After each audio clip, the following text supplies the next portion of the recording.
حضرت علامہ مولانا مفتی عبدالرحمن نقشبندی صاحب شیخ الحدیث جامعہ رحمانیہ غوثیہ.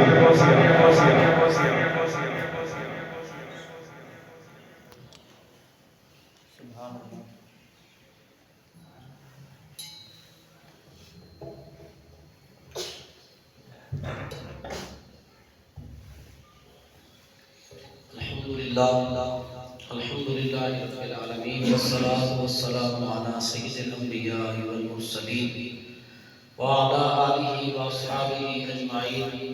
اما بعد فاعوذ باللہ من الشیطان الرجیم. بسم اللہ الرحمن الرحیم. قد افلح من تزکا وذکر اسم ربہ فصلی. وقال النبی صلی اللہ تعالی علیہ وآلہ وسلم لا يؤمن أحدكم حتى أكون أحب إليه من والده وولده والناس أجمعين. وقال النبي صلى الله تعالى عليه وآله وسلم رضا الرب في رضا الوالد وسخط الرب في سخط الوالد أو كما قال عليه الصلاة والسلام. صدق الله العظيم وصدق رسوله النبي الكريم الأمين.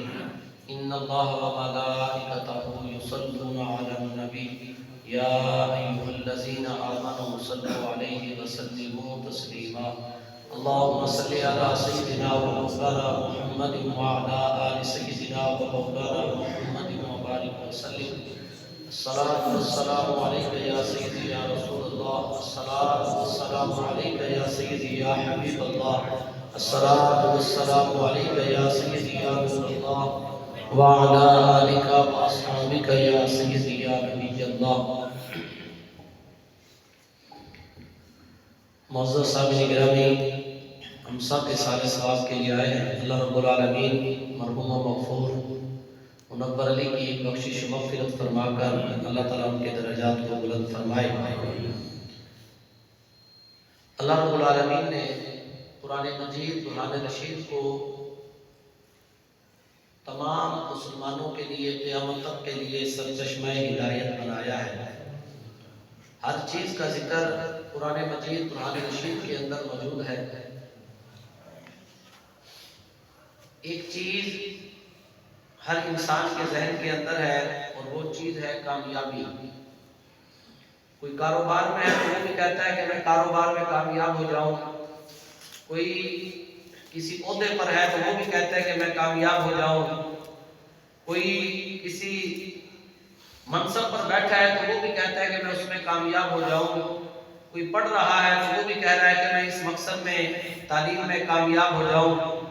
الغرض ہر ایک آدمی جناب کامیابی کے پیچھے لگا ہوا ہے، کامیابی کو حاصل کرنے کے لیے کوششیں کر رہا ہے. اور ہر ایک کا نظریہ کامیابی کے بارے میں الگ الگ ہے. کسی کی سوچ یہ ہے کہ زیادہ دولت جمع کرنے میں کامیابی ہے. کسی کی سوچ یہ ہے کہ بڑا عہدہ ملنے میں کامیابی ہے. کسی کی سوچ یہ ہے کہ تخت مل جائے تو اس میں کامیابی ہے. لیکن نہ دولت میں کامیابی ہے، نہ تخت میں کامیابی ہے، اور نہ بڑا عہدہ ملنے میں کامیابی ہے. کامیابی کس چیز میں ہے؟ اللہ تبارک و تعالیٰ نے قرآن مجید برہان رشید کے اندر ارشاد فرمایا. تو جو اللہ کا قرآن کہتا ہے، اللہ کا قرآن فرماتا ہے، اس چیز میں کامیابی ہے. اگر کوئی دنیا کا مفکر کہے، دنیا کا کوئی دانشور کہے، دنیا کا کوئی بھی آدمی کہے، اس کی بات غلط ہو سکتی ہے، لیکن اللہ کا قرآن غلط نہیں ہو سکتا. اللہ کا قرآن بھی سچا ہے، پیارے نبی کا فرمان بھی سچا ہے. اگر دولت جمع کرنا یہ کامیابی ہوتی تو قارون سب سے بڑا کامیاب ہوتا. کہ قارون جس کے پاس دنیا کے خزانوں کی چابیاں کہ 70 خچر جو ہیں، تفسیر جلالین میں 60 کا ذکر بھی ہے اور ایک میں 70 کا ذکر بھی ہے. یعنی 70 خچر جو ہے نا وہ صرف اس کے خزانوں کی چابیاں اٹھایا کرتے تھے. اب چابی تو چھوٹی سی ہوتی ہے، تھوڑا سا اس کا وزن ہوتا ہے. یعنی اتنے اس کے خزانے تھے، کمرہ بھرا ہوا ہے، اس کو تالا لگا ہے، اس تالے کی چھوٹی سی چابی ہے. اب اس کمرے میں کتنا خزانہ رکھا ہوا تھا کوئی نہیں اسے جانتا. اگر دولت جمع کرنے میں کامیابی ہوتی تو قارون دنیا کا سب سے بڑا کامیاب ترین شخص سمجھا جاتا. لیکن کوئی نہیں یہ کہتا کہ قارون کامیاب ہوا، بلکہ اللہ تبارک و تعالیٰ نے قرآن پاک میں ارشاد فرمایا فَخَسَفْنَا بِهِ وَبِدَارِهِ الْأَرْضِ، فرمایا کہ ہم نے قارون کو اس کے خزانوں سمیت زمین کے اندر دھسا دیا، زمین کے اندر اسے ہم نے خزانوں سمیت دھسا دیا۔ حضرت بابا فرید گنج شکر رحمت اللہ تعالیٰ علیہ، پاک پاکن شریف علی بابا جی رحمت اللہ علیہ، آپ گفتگو فرما رہے تھے تو گفتگو کرتے ہوئے تذکرہ ہوا قارون کا کہ قارون اس نے زکوٰۃ دینے سے انکار کیا۔ حضرت موسیٰ علیہ السلام نے اسے سمجھایا کہ بھی زکوٰۃ دے، اور زکوٰۃ یہ فرض ہے، اور حضرت موسیٰ علیہ السلام کے شریعت کے اندر چوتھائی حصہ زکوٰۃ فرض تھی، چوتھائی حصہ یعنی 100 روپے کے 25 روپے زکوٰۃ دی جاتی تھی، اور ہماری شریعت کے اندر کیا ہے کہ 100 کے 2.5 روپے۔ اس نے کہا جی میں نے جب حساب لگایا کہ 100 کا چوتھائی حصہ یہ تو بہت بڑا خزانہ بنے گا، بہت مال دینا پڑے گا مجھے۔ یہ کہنے لگا حضرت موسیٰ علیہ السلام سے کہ میرے لیے کوئی تخفیف کرا، کوئی رعایت کرا، کوئی نرمی ہو جائے پھر میں زکوٰۃ دوں گا۔ حضرت موسیٰ علیہ السلام نے رب کی بارگاہ میں عرض کی، یہ کو بند کر دینا۔ حضرت موسیٰ علیہ السلام نے رب کی بارگاہ میں عرض کی، یا اللہ کرم نوازی فرما، یہ بندہ بڑا لالچی ہے۔ تو رب تعالیٰ نے فرمایا کہ اے موسیٰ اس کو جا کر کہہ دو کہ یہ 100 روپے میں سے صرف 1 روپیہ زکوٰۃ دے دے، صرف 1 روپیہ زکوٰۃ دے دے، میں اس کا 1 روپیہ بھی قبول فرما کر اس کو جو ہے نا چھوڑ دوں گا۔ حضرت موسیٰ علیہ السلام نے آ کر اسے کہا کہ رب تعالیٰ کی طرف سے تیرے لیے بڑی تخفیف آئی ہے، اور تو 100 کے 25 روپے دیں گے زکوٰۃ، اور تیرے لیے یہ رعایت ہے کہ تو 100 میں سے صرف 1 روپیہ زکوٰۃ دے، باقی تجھے معاف ہے، چھٹی ہے۔ اس نے کہا ٹھیک ہے جی۔ حساب کتاب جب لگایا پھر بھی اس نے دیکھا تو وہ بہت بڑی دولت خزانہ بنا، اس نے زکوٰۃ دینے سے پھر بھی انکار کر دیا۔ پھر رب نے اس کو زمین کے اندر دھسا دیا۔ بابا فرید گنج شکر رحمت اللہ علیہ جب یہ گفتگو کر رہے تھے تو آپ نے فرمایا کہ جب یہ زمین کے اندر نیچے جا رہا تھا نا، تو جب چوتھی زمین پر پہنچا، وہ چوتھی زمین کی جو نیچے کی مخلوق تھی، انہوں نے پوچھا کہ ظالم کون سا ایسا ظلم کیا ہے کہ جس کی وجہ سے تجھے زمین میں دھسایا جا رہا ہے؟ تو انسان اشرف المخلوقات تھا، تو رب کی عظمت کا شاہکار تھا، تو رب کا خلیفہ تھا، تو رب کا نائب تھا، اللہ نے تجھے اپنے دستے قدرت سے بنایا، اور تو زمین میں نیچے جا رہا ہے۔ کہنے لگا میں نے اللہ کے نبی حضرت موسیٰ علیہ السلام کا کہنا نہیں مانا۔ بابا فرید گنج شکر رحمت اللہ علیہ فرماتے ہیں کہ جب اس کی زبان پر حضرت موسیٰ علیہ السلام کا نام آیا نا، رب نے فرشتوں کو فرمایا کہ یہیں پر اس کو روک لو۔ فرشتوں نے عرض کی یا رب العالمین اس نے تو نیچے جانا ہے، اور فرمایا تمہیں نہیں پتا کہ اس کی زبان پر میرے کلیم کا نام آ گیا ہے، تو میرے کلیم کا نام آ گیا ہے، اب میں اس کے عذاب میں تخفیف کرتا ہوں، اسے یہیں چوتھی زمین کے اوپر ہی روک لو۔ بابا فرید گنج شکر رحمت اللہ علیہ بجت کرنے لگے، فرمانے لگے لوگو دیکھو تو صحیح، اگر قارون کی زبان پر موسیٰ علیہ السلام کا نام آیا تو رب نے اس کو وہیں پر روک لیا، اگر تمہاری زبان پر رب کے پیارے حبیب کا نام آئے تو رب العالمین تمہارے اوپر کتنی رحمتوں کا نزول فرمائے گا۔ نعرہ تکبیر، نعرہ رسالت، نعرہ خلافت، نعرہ حیدری، شان مصطفیٰ۔ میرے محبوب علیہ السلام کے غلاموں معلوم ہوا کہ دولت جمع کرنے میں کامیابی نہیں، اسی طرح اگر بادشاہت کے اندر کامیابی ہوتی تو فرعون کے بارے میں آتا ہے، فرعون نمرود کے بارے میں آتا ہے کہ پوری دنیا کے بادشاہ تھے، کافر تھے، پوری دنیا کے بادشاہ تھے، تو تخت کے اندر بادشاہت کے اندر بھی کامیابی نہیں۔ فرعون کا ذکر قرآن مجید نعمان رشید کے اندر کئی مقامات پر ہے کہ رب نے اسے پانی میں ڈبو کر مارا، اور نمرود رب تعالیٰ نے اسے لنگڑے مچھر کے ذریعے ذلیل کر کے مارا۔ اپنے آپ کو خدا کہتے تھے تخت کے اوپر بیٹھ کر، رب نے فرمایا کہ تخت پر بیٹھ گئے تو کامیاب نہیں ہوگے، کامیاب وہی ہوگا جو میرے بتائے ہوئے راستے کے مطابق چلے گا۔ اسی طرح اگر بڑا عہدہ ملنا پھر کامیابی ہوتی تو یزید بھی کامیاب ہوتا۔ یزید تخت کے اوپر بیٹھا، بڑا عہدہ اسے ملا، لیکن کوئی نہیں کہتا کہ یزید کامیاب ہو گیا، نہ قارون کو بھی کامیاب کہتا ہے، نہ نمرود کو بھی کامیاب کہتا ہے، نہ یزید کو بھی کامیاب کہتا ہے۔ کامیابی کیا چیز ہے؟ آئیے اللہ تبارک و تعالیٰ نے قرآن پاک میں ارشاد فرمایا قد افلح من تزکا، تحقیق کامیاب ہو گیا وہ آدمی، وہ شخص کہ جس نے تزکیہ نفس کیا، جس نے اپنے دل کو پاک کیا، اپنے دل کفر کی نجاست سے صاف کیا، گناہوں کی آلودگی سے صاف کیا، نفسانی خواہشات سے اپنے دل کو صاف کیا، شیطان کے راستے سے اپنے دل کو صاف کیا، شیطان کے وسوسوں سے اپنے دل کو صاف کر کے رب کے نور سے اپنے دل کو منور کیا، رب تعالیٰ فرماتا ہے کہ یہ کامیابی کی سب سے پہلی سیڑھی ہے۔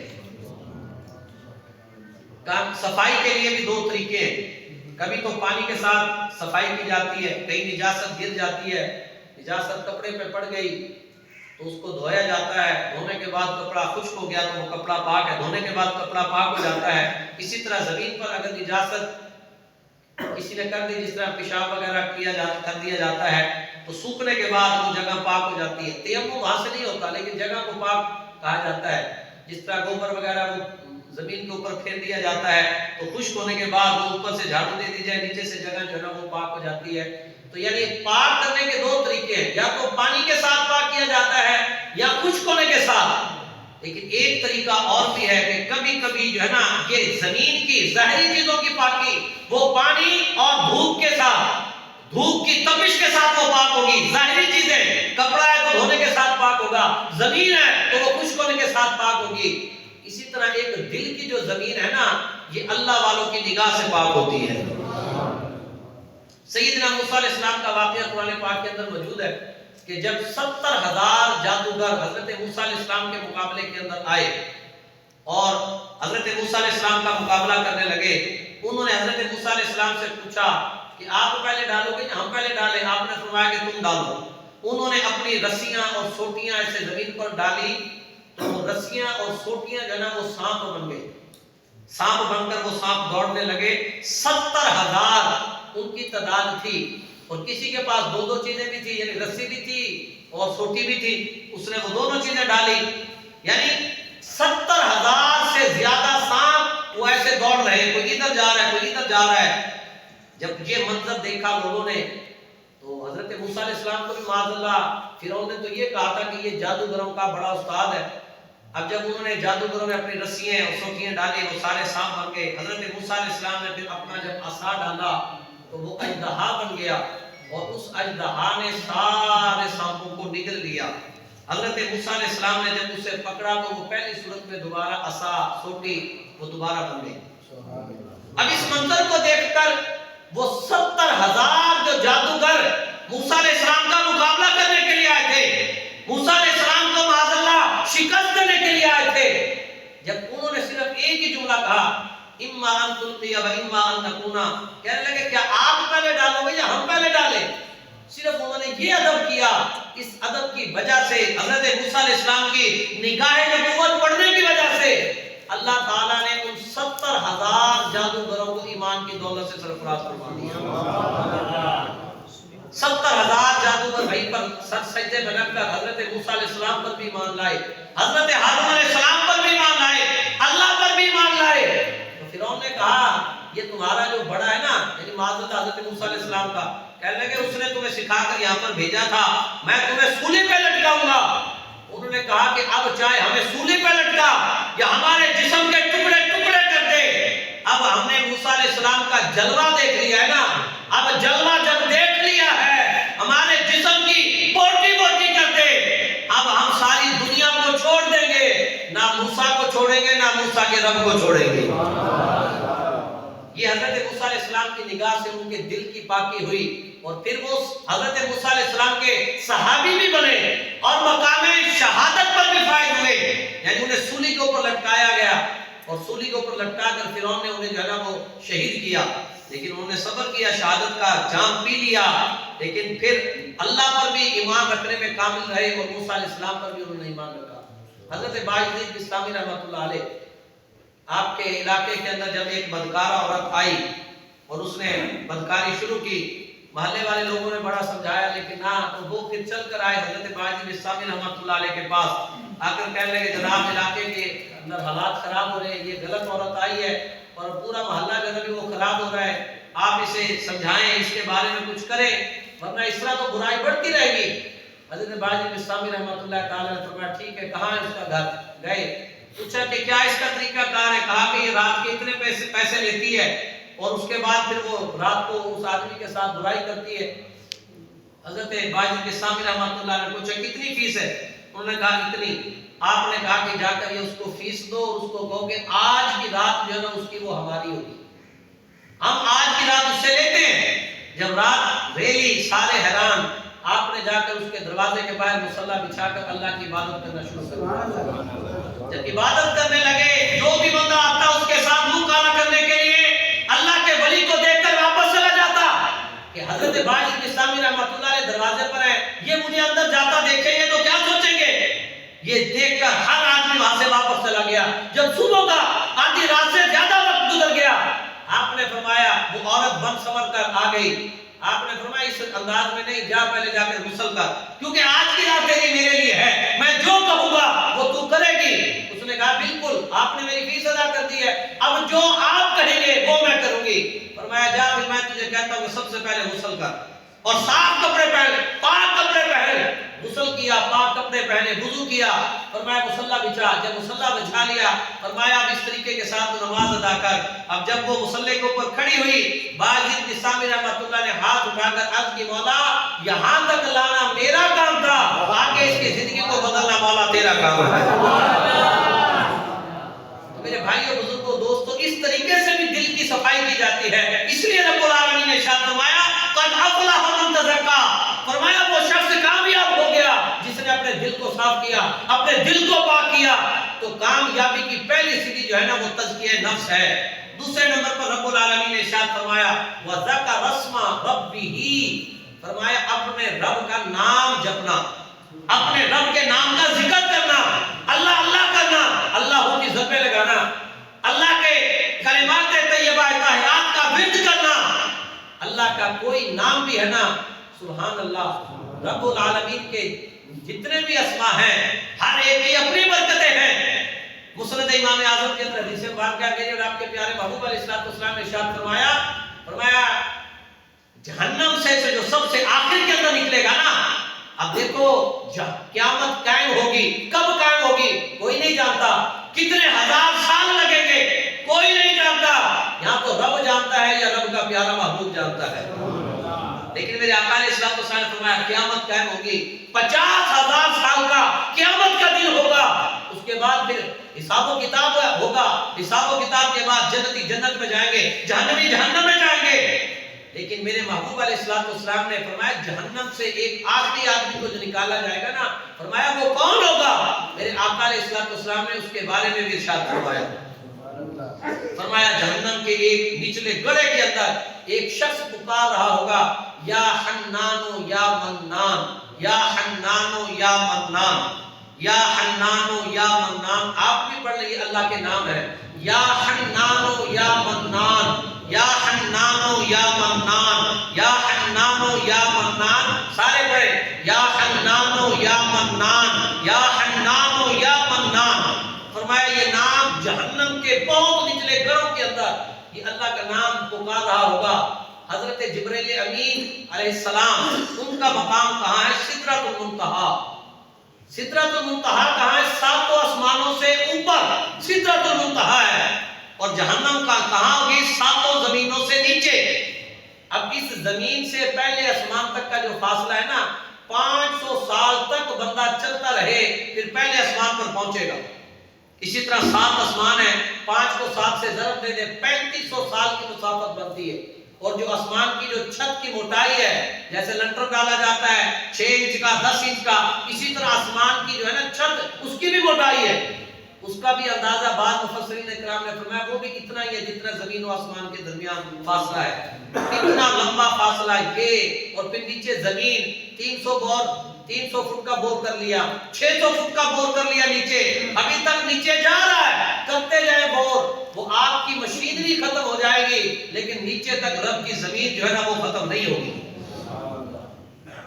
اب وہ جہنم کے اندر پکار رہا ہوگا اور جبرائیل امین سدرۃ المنتہا پر, حضرت جبرائیل امین اس کی آواز کو سنیں گے کہ جو جہنم میں اللہ کا ذکر کر رہا تھا یا حنان یا منان. حضرت جبرائیل امین اللہ کے عرش کے آگے اپنا سر سجدے میں رکھیں گے.